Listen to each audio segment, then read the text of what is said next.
Another student has been killed. Students are demanding for more security. Every country has a chapter of history that most people don't really understand. For Nigeria, one of the chapters is the history of cultism. When people hear the word cultism, the first thing that comes to their mind is violence, campus clashes, loss of life, death, and other stuff. But let me tell you something, that was not how the story began. Because before the violence, before the rival group across Nigeria, before the campus clashes, there was one idea. There was 7 students. There was one university, and there was a country that is yet to be independent. The question is, how do we get from that to this? To understand this thing better, we have to leave the Nigeria of today and travel to the Nigeria of where there was no social media, no smartphone, and not even an independent country. It all started in 1952 when 7 students came together to create a new kind of brotherhood called the Pirate Confraternity. The pirate is spelled P-Y, not P-I. It was spelled that way intentionally. This group was created to fight against the unfair things going on in their campus, not knowing to them that this group created would cause a problem across Nigeria. The Pirate Confraternity was known across the university. Membership was selective, so to many students, being invited was considered an honor.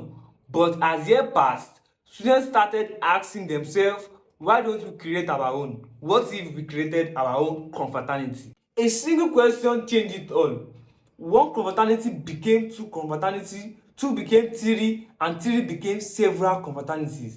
And before long, universities across Nigeria had different confraternities. Examples are the Black Arts, the Viking, and others. They all claim to fight for a noble idea. They claim to fight for a noble cause. They claim to fight for the wrong happening in the campus. But trust me, competition have a way of changing people. This noble idea, this noble cause changed to rivalry. And rivalry changed to power. And when power entered the picture, violence is just around the corner. At first, these clashes only stay in the campus.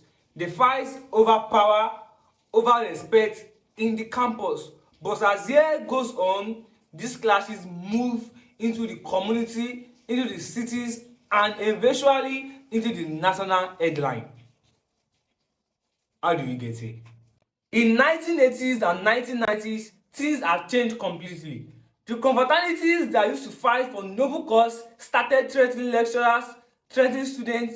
It got so serious that parents started getting scared to send their children to certain universities. The history of cultism enlightened me about how idea can be changed over time. What started with 7 students to fight against the problem in their campus, to fight against noble cause, changed to violence, changed to crime.